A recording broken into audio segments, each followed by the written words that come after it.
बिजली एक बार आंधी आती थी तो 15 दिन दर्शन नहीं होता था लोगों को। रोड की व्यवस्था थी, क्या छुपा नहीं था। तो निश्चित रूप से बिहार तरक्की कर रहा है, डबल इंजन की है कि विपक्ष सिर्फ वोट की राजनीति करता है, उनके दिल में ऐसे महापुरुषों के लिए कोई सम्मान नहीं है। विपक्ष जो किया है किसी से छुपा नहीं है। विपक्ष 2005 से पहले क्या किया है ये पूरे बिहार के एक एक व्यक्ति को पता है। तो जिसका जो नियत होता है वैसे सबके बारे में सोचता है। तो विपक्ष की बात के मुद्दा तो उनके पास है, नहीं नीति है, नहीं नियत है। तो डबल इंजन की ताकत आपको स्वयं पता चल जाएगा, क्या था 5 से पहले और अभी क्या है।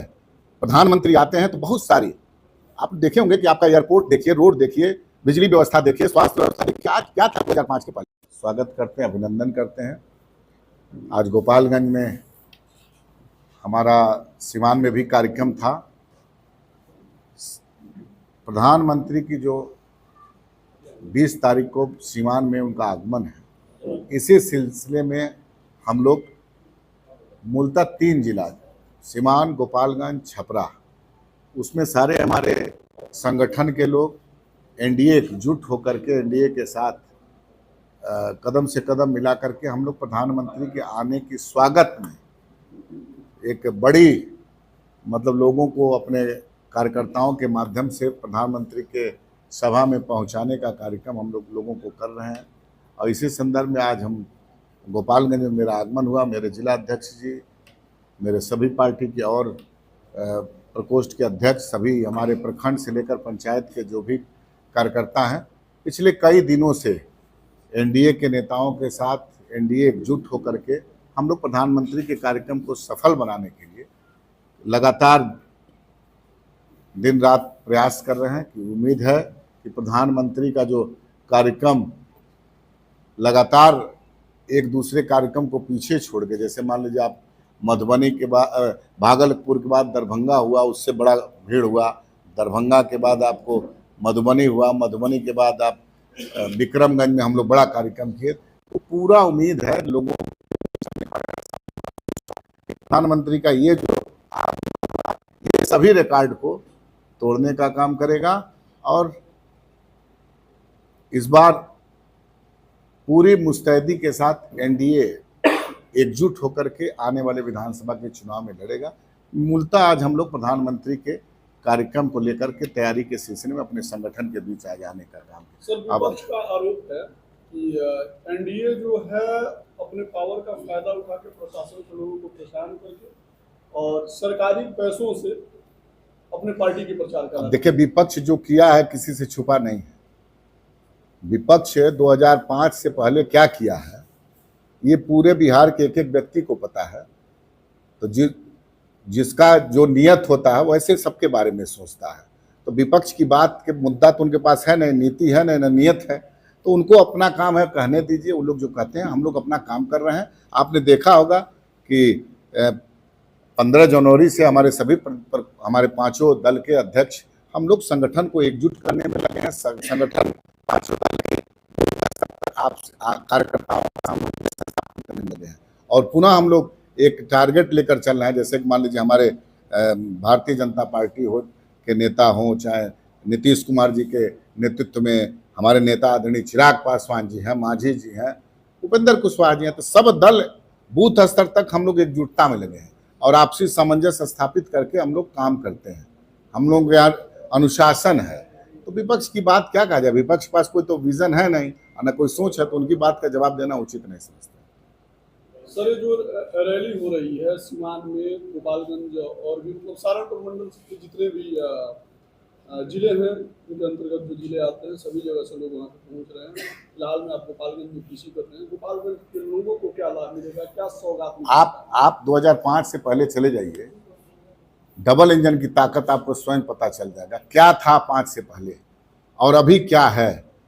प्रधानमंत्री आते हैं तो बहुत सारी आप देखे होंगे कि आपका एयरपोर्ट देखिए, रोड देखिए, बिजली व्यवस्था देखिए, स्वास्थ्य व्यवस्था देखिए, क्या क्या था 2005 के पहले। यही ना था कि स्वास्थ्य विभाग में गेट पर आपको कुत्ता बैठता मिलता था। बिजली एक बार आंधी आती थी तो 15 दिन दर्शन नहीं होता था लोगों को। रोड की व्यवस्था थी, क्या छुपा नहीं था। तो निश्चित रूप से बिहार तरक्की कर रहा है, डबल इंजन की सरकार है और इसमें देश तरक्की कर रहा है। नरेंद्र भाई मोदी के नेतृत्व में, आज नीतीश कुमार जी के नेतृत्व में बिहार तरक्की कर रहा है।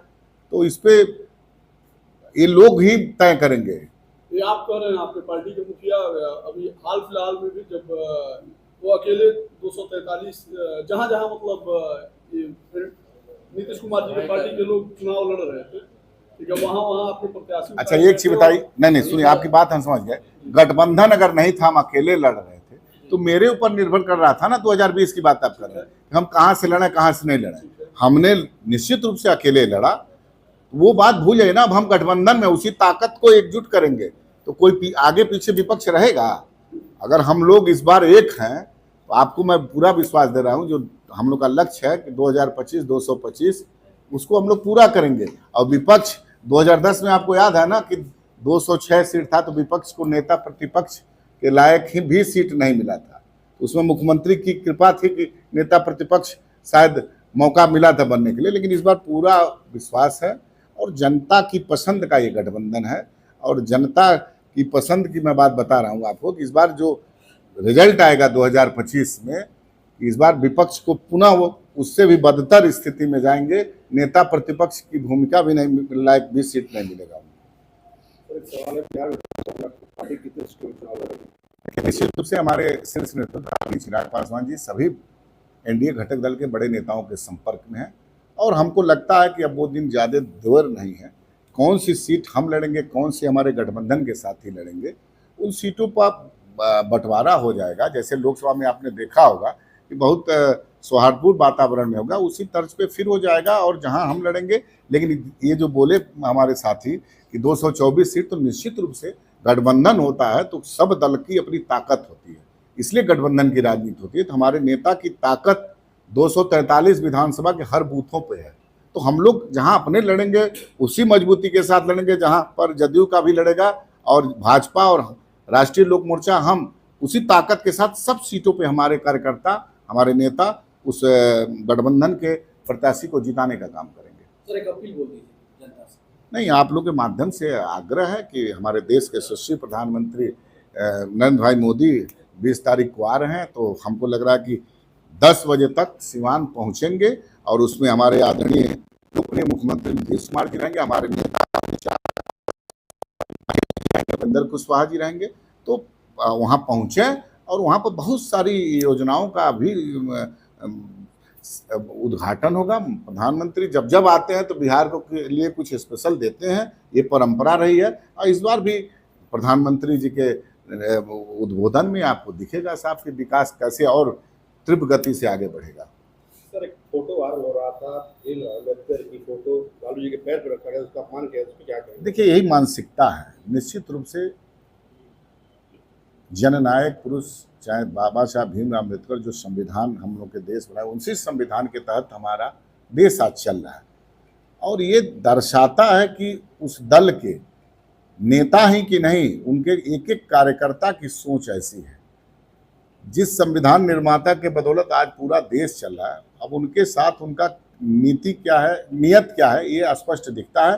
तो ये कहा जा सकता है कि वो लोग सिर्फ मुंह से वोट लेने के लिए दलित की बात करते हैं। दलितों के प्रति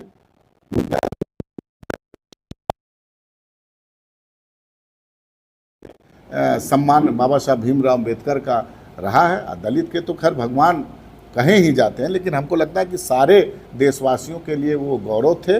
और ये दर्शाता है कि विपक्ष सिर्फ वोट की राजनीति करता है, उनके दिल में ऐसे महापुरुषों के लिए कोई सम्मान नहीं है। धन्यवाद।